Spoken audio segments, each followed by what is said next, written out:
I moved to Briarwood, Idaho, on a cold November evening. The town was barely a speck on the map, isolated, quiet, and surrounded by thick pine forests that swallowed the horizon. It was the kind of place where the air smelled of damp earth, where the sky stretched wide and empty, and where the silence settled deep in your bones. It was exactly what I needed.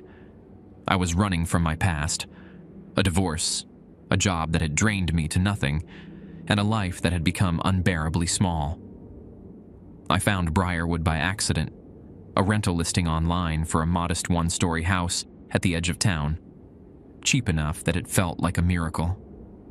No neighbors on either side, just me and the whispering pines beyond the backyard fence. Perfect. The landlord, Mr. Holloway, was an older man, thin as a rail, with a handshake like brittle twigs. He showed me the house, said very little, but before I signed the lease, he handed me a piece of paper. It had rules on it. Briarwood Community. Nighttime rules, strictly enforced. Rule 1. Keep all doors and windows locked from 2 a.m. to sunrise. No exceptions. Rule 2. Do not answer the door if you hear knocking between 2 a.m. and 4 a.m. There will be knocking. Ignore it. Rule 3. If you hear whistling outside after 2 a.m., do not acknowledge it. Close your eyes. Cover your ears. Do not react. Rule 4. Under no circumstances should you go outside after 2 a.m., no matter what you hear. Rule 5. Do not speak about these rules to anyone who does not already know them. I had laughed. This some small-town joke? Holloway's expression never changed. He just pushed the paper toward me.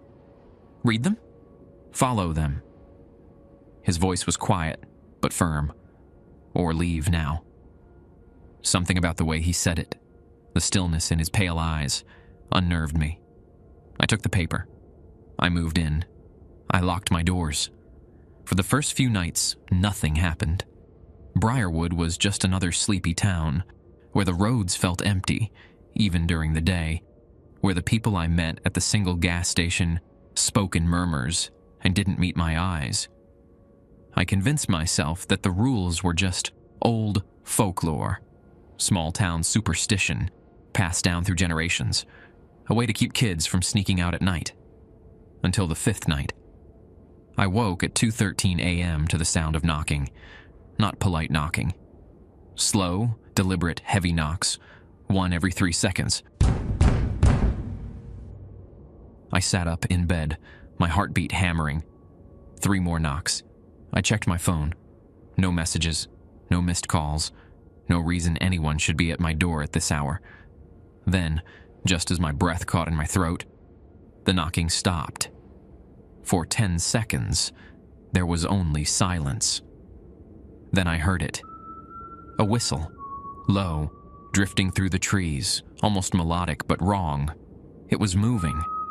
It passed in front of my house, growing louder for a moment, then fading into the woods. I lay frozen in bed until the sun came up. That morning, when I stepped outside, I found footprints in the frost. Bare, human footprints. They led from my front door, all the way to the tree line. I wasn't alone last night, and whatever it was, it knew I was here. I barely slept after that night. The knocking, the whistle, the footprints. It wasn't just paranoia. I knew what I heard. I saw those footprints in the morning frost, and yet, when I stepped out to inspect them, they ended abruptly at the tree line, as if whoever or whatever made them had simply vanished into the woods.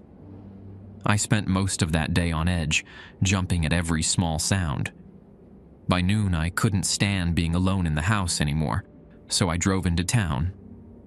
Briarwood wasn't big.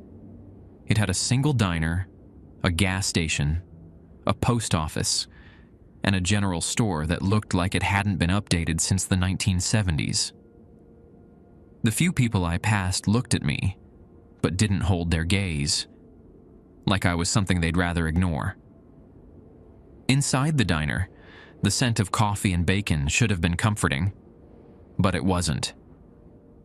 Everything felt muted, like the whole place was wrapped in an invisible tension. I took a seat at the counter.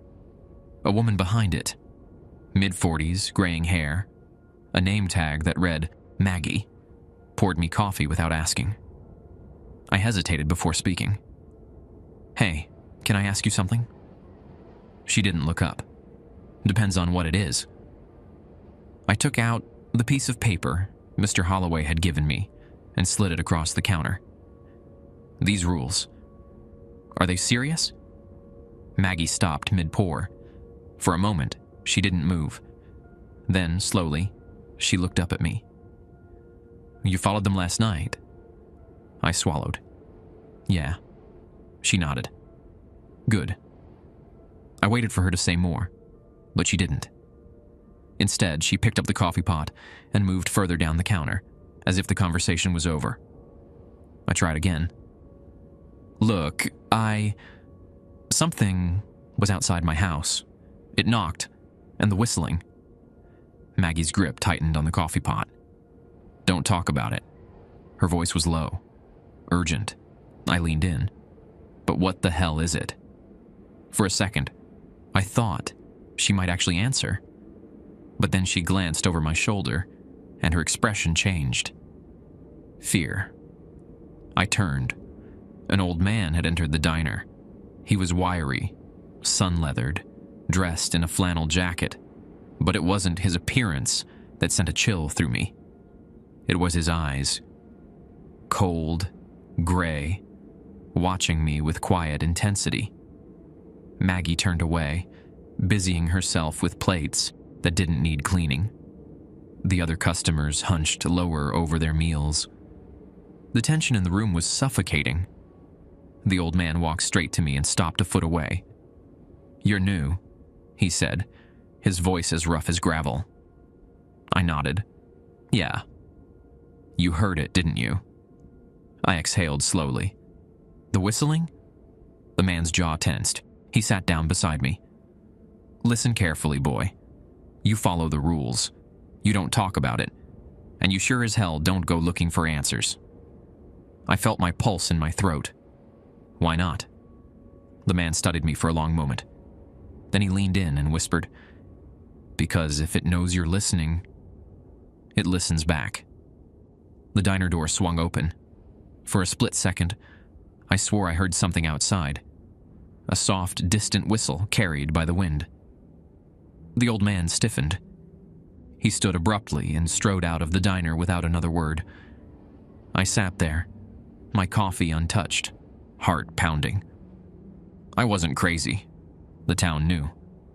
And whatever was out there, it knew me now too. I drove home from the diner, with my mind tangled in knots. Maggie's reaction, the way the old man had looked at me, that last thing he said, "If it knows you're listening, it listens back." I locked my doors the moment I stepped inside. The house felt smaller, darker, as if the very walls had absorbed my unease. I couldn't shake the feeling that I'd made a mistake moving here.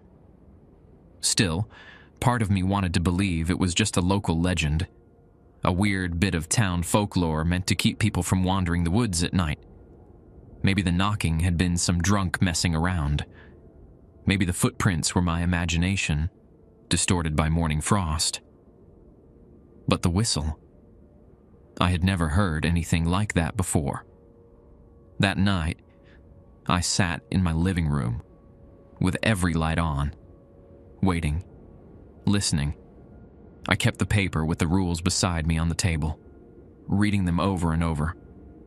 My fingers traced over each line, stopping at Rule 3. If you hear whistling outside after 2 a.m., do not acknowledge it. Close your eyes. Cover your ears. Do not react. What would happen if I did react? I glanced at the clock. 1:47 a.m. 13 minutes. My breath quickened. My palms were damp. But I wasn't a superstitious person.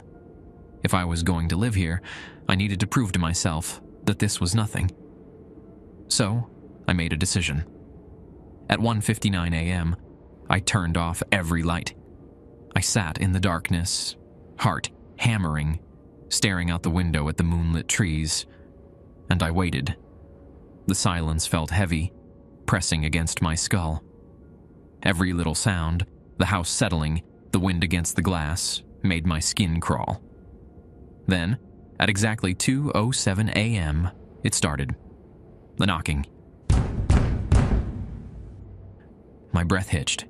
It was exactly like before. Slow, deliberate, impossibly heavy. I gripped the armrests of my chair, willing myself to stay put.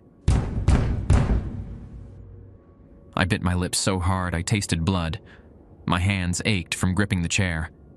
Don't answer it. Don't move. Then the knocking stopped. A thick silence settled over the house. And then, the whistle. Soft at first. A distant, drifting melody that seemed to curl through the trees. It didn't sound human. It didn't sound natural. It was closer now. I squeezed my eyes shut, heart thudding. The sound grew louder. Too loud. As if whatever was making it was standing right outside my window. My breathing turned shallow. Then, against every ounce of common sense, I opened my eyes. A shadow passed by my window.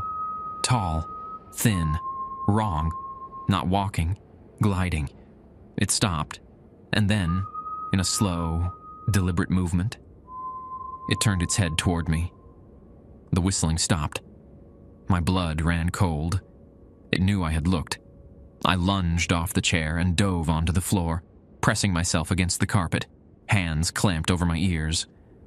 I squeezed my eyes shut, praying that whatever was outside would just go away. The silence stretched. Seconds felt like hours.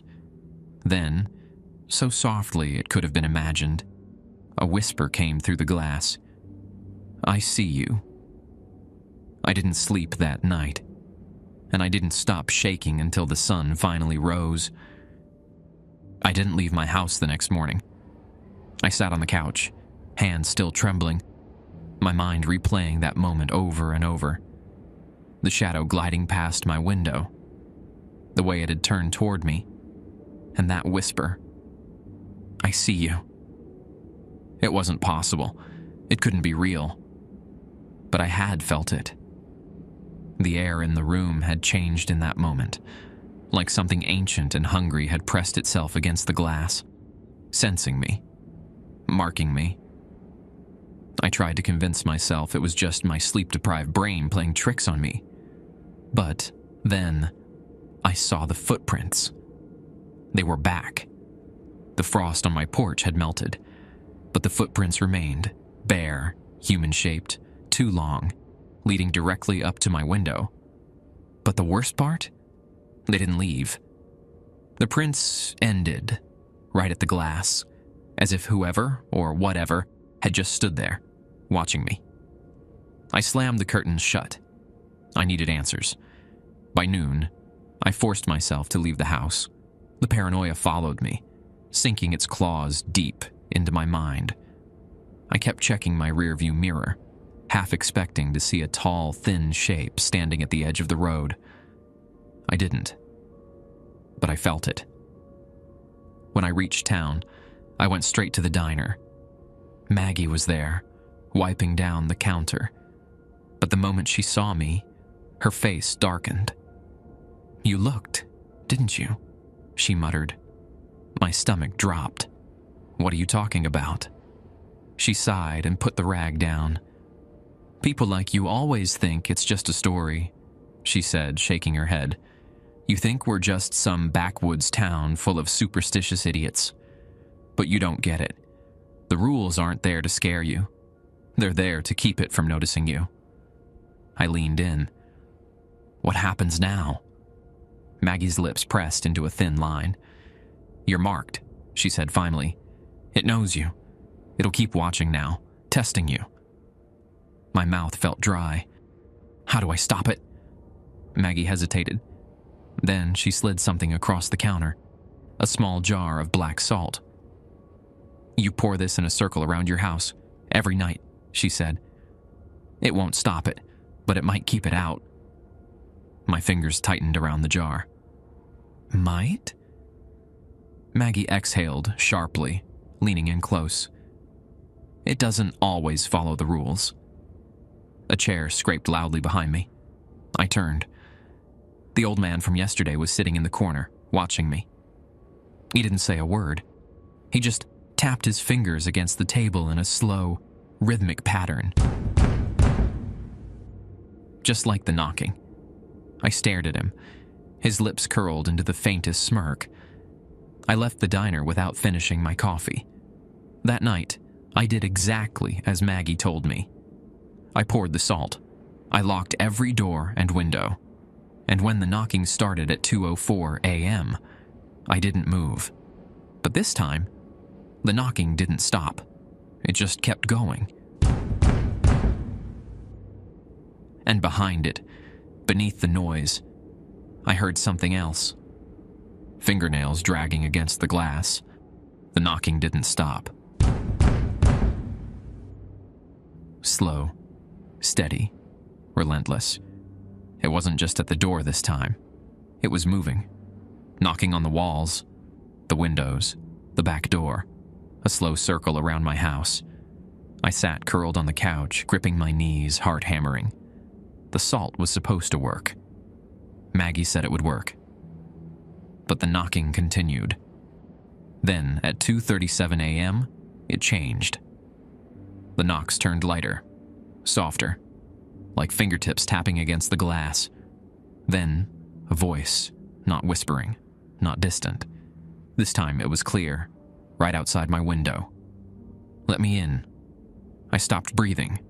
The voice was wrong. It sounded human, but there was something off about it. Too calm, too smooth, like someone imitating speech but not quite understanding it.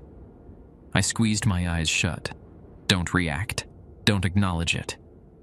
The voice came again, softer now. "You're scared. I can hear you breathing." I covered my mouth with both hands. Then came the whistle. Right outside the window. It was waiting for me to look. I almost did. I don't know what stopped me. Pure fear, maybe. But I kept my eyes shut. I pressed my forehead to my knees and willed myself not to move. Then the voice shifted. It changed. I froze. It was my voice now. "Come outside. Just for a second." My blood turned to ice. The knocking returned, harder this time, shaking the walls. My entire body screamed at me to move, to run. But I had nowhere to go. Then, sudden silence. I didn't move. A minute passed, then 2. The room felt heavier, like the air itself had thickened. Then, from outside, footsteps, software barefoot, walking away. I didn't relax, not yet. Then, one last whisper. "See you tomorrow." I stayed curled in that position until sunrise. When morning came, I checked the house. The salt line around my home was untouched. Not a single grain disturbed. But something else was. My front door was unlocked. I knew for a fact that I had locked it. Something had been inside last night. Something had been in my house. And I had never heard it come in. I didn't leave the house that morning. I just sat on the floor, staring at my unlocked front door, gripping a kitchen knife in my shaking hands. The salt line had been untouched. That should have meant it never got in. But the door, it was open, which meant one of two things. Either I forgot to lock it, or worse, it was never locked to begin with. I replayed last night in my head, over and over. The knocking, the whispers, the thing outside imitating my voice, and that last part. "See you tomorrow." I had followed the rules. I hadn't looked. I hadn't reacted. But that didn't seem to matter anymore. This thing wasn't just testing me. It was playing with me. And I had the horrible, gut-wrenching feeling that it was only getting started. By noon, I forced myself to drive back into town. I needed answers. Maggie wasn't at the diner, so I went to the general store instead. A man in his 60s, grizzled, with deep lines in his face, stood behind the counter. He eyed me as soon as I walked in. "You're the new one." I hesitated. "Yeah." He wiped his hands on a rag. "You see it yet?" My throat felt dry. "I heard it." His expression darkened. "That's bad enough." I swallowed. "What is it?" He shook his head. "No one knows. It's always been here. My granddad talked about it. Said the old ones, the ones who lived in these woods before us, they had their own name for it. They left. We stayed." I gripped the counter. "How do I stop it?" The man looked at me for a long moment. Then he leaned in and said something that sent a deep, icy dread through my body. "You can't." I opened my mouth to argue, but then I noticed something. Behind him, on a bulletin board near the door, were missing persons flyers. At least a dozen of them. Most were old, some dating back to the 90s, but a few looked recent. The clerk followed my gaze. "Don't go outside," he said, voice grim. "Not even once. Some of them, they went outside." I stared at the photos. Some of them. What about the others? The question sat heavy in my throat. I didn't ask it, because I already knew the answer. They hadn't gone outside, but they were gone anyway. That night, I locked the doors. I poured a fresh line of salt. I sat in my living room with my knife in my lap and waited. At 2:11 a.m., the knocking started. At 2:19 a.m., the whistling followed. At 2:24 a.m., I heard my own voice outside again. "You're not safe in there." I closed my eyes, covered my ears, tried to block it out, and then, at 2:37 a.m., the closet door in my hallway creaked open from inside the house. I sat frozen on the couch, gripping my knife so tightly my knuckles turned white. The knocking had stopped. The whistling had faded. But now, something was inside the house. The closet door in the hallway had creaked open. Slowly, deliberately. My body screamed at me to run, to move, to do something. But I couldn't. I just sat there, eyes locked on the dark hallway, my pulse hammering in my ears. Then I heard it. A soft, dragging sound, like bare feet sliding against the hardwood floor, moving toward me. No, this wasn't supposed to happen. The rules were supposed to keep it outside. The dragging sound stopped just outside the living room. I forced myself to breathe as silently as possible, hands shaking around the knife. Then, in the quiet, a voice spoke. My voice.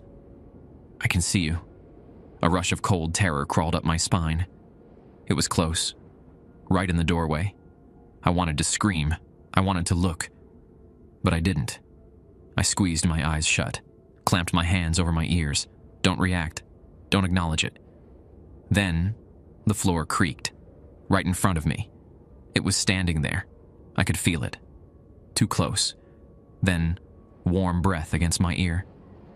"Why won't you look at me?" Something cold and thin brushed against my arm. I jerked back instinctively. I couldn't help it. My eyes snapped open. Nothing was there. The room was empty. The hallway was empty. The closet door was still open, but whatever had come out of it was gone. But I wasn't relieved, because something felt different now. Like the air itself had changed. Like the house wasn't just mine anymore. And then I heard it. One last sound from the hallway. A whisper. Not my voice this time. Something else. Something that sounded like 100 voices overlapping at once. "Tomorrow you will open the door." The breath left my lungs. No, I wouldn't. But even as I thought it, I felt it. A deep, sick pulling sensation in my chest. Like the idea had already been placed there. Like a command buried deep inside my head. I sat awake until the sun rose, shaking. Because for the first time since moving here, I wasn't sure if I'd be able to resist. I didn't sleep. Not that I could anymore. The moment the sun came up, I searched every inch of my house. The doors were still locked, the windows were still latched, the salt circle was untouched. And yet, something had been inside last night. I could still feel it. The air in the house was heavier. The corners of every room seemed darker, deeper. Shadows stretched just a little too far. The walls felt like they were breathing. And worst of all, I couldn't stop thinking about the door. The idea had buried itself inside me, wrapping around my mind like roots digging into soil. Tomorrow you will open the door. I didn't want to. But what if I already had? What if last night, in some dazed, half-conscious state, I had already let it in? The thought made my stomach turn. I needed to get out of here. I grabbed my keys, threw open the front door, and practically sprinted to my car. I didn't stop driving until I reached the gas station on the far side of town. Inside, an older man behind the counter looked up as I walked in. He took one glance at my face and sighed, like he had seen this before. "You looked, didn't you?" I didn't answer. I didn't have to. He gestured for me to come closer, lowered his voice. "You need to leave." I swallowed. "Leave town." The man shook his head. "No, leave the house, tonight." "Why?" The man glanced at the windows, like he was making sure we weren't being listened to. "Because you can only fight it for so long." I gripped the counter. "What does that mean?" He exhaled slowly. "No one opens the door willingly, but eventually, everyone does." Something cold settled deep in my stomach. I backed away. I don't understand." The man's face darkened. "You will." That night, I tried everything. I barricaded the doors, pushed furniture against them, piled salt inside the house this time, covering the windowsills, the floor, the hallway, every possible entry point. None of it mattered. At 2:03 a.m., the knocking started. Harder this time, more urgent. I pressed myself against the farthest wall, hands clamped over my ears. Don't listen. Don't react. The knocks were shaking the walls now. Then, at 2:17 a.m., the whispers started. Not outside. Inside. Right behind me. "The door is already open." I gasped and turned, but I was alone. No, this wasn't real. This wasn't happening. I squeezed my eyes shut, focused on my breathing. But then I felt it. A hand. Cold, thin fingers wrapping around mine. My breath hitched. My hand was on the doorknob, twisting it. I yanked back, stumbling away, my heart hammering. I didn't move it. I swear to God I didn't. But the doorknob was still turning. Slowly, silently. Then, click. The lock disengaged. The door began to swing open, and beyond it, darkness. Not the kind of darkness that comes with night. A void, an absence of everything, and inside it, a tall, thin silhouette gliding forward. My vision blurred. My body felt like it wasn't my own anymore. It whispered, inches from my face. "Time to go." And then, the lights flicked on. Sunlight. Morning. The door was shut. The salt was untouched. I was standing in the middle of my living room, my hand still hovering over the doorknob. I gasped for air, collapsing onto the floor. My body ached, like I had been standing in that position for hours. The whispers were gone. The knocking had stopped. But deep inside my chest, I felt something worse, something missing, like a piece of me had been left on the other side of that door, and I had no idea how much longer I could fight the urge to go get it. I packed my bags at sunrise. I didn't care about breaking the lease. I just needed to go. I threw everything I could into the trunk of my car, hands trembling, pulse hammering in my ears. I didn't eat. I didn't shower. I just drove. I didn't stop until I was nearly 3 towns away, pulling into a cheap roadside motel, barely able to keep my hand steady enough to check in. That first night away from Briarwood, I slept with the lights on, clutching the motel key in my hand. No knocking, no whistling, no voices. It was over. At least that's what I told myself. Days passed, then weeks. I moved states, changed my number, told myself I had escaped. But I hadn't, because something was different now.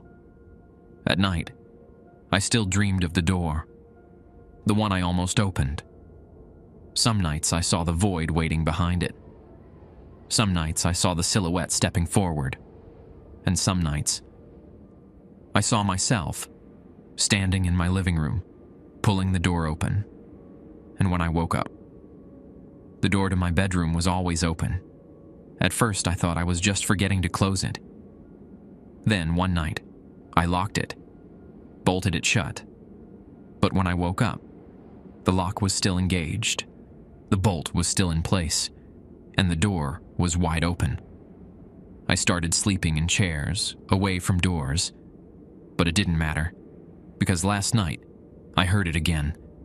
Not the knocking, not the whistling, the whisper. Software right beside me. Come outside. And for one horrible moment, my body almost obeyed. My muscles tensed, my legs shifted. I felt myself lean forward like something was pulling me toward the door. I fought it.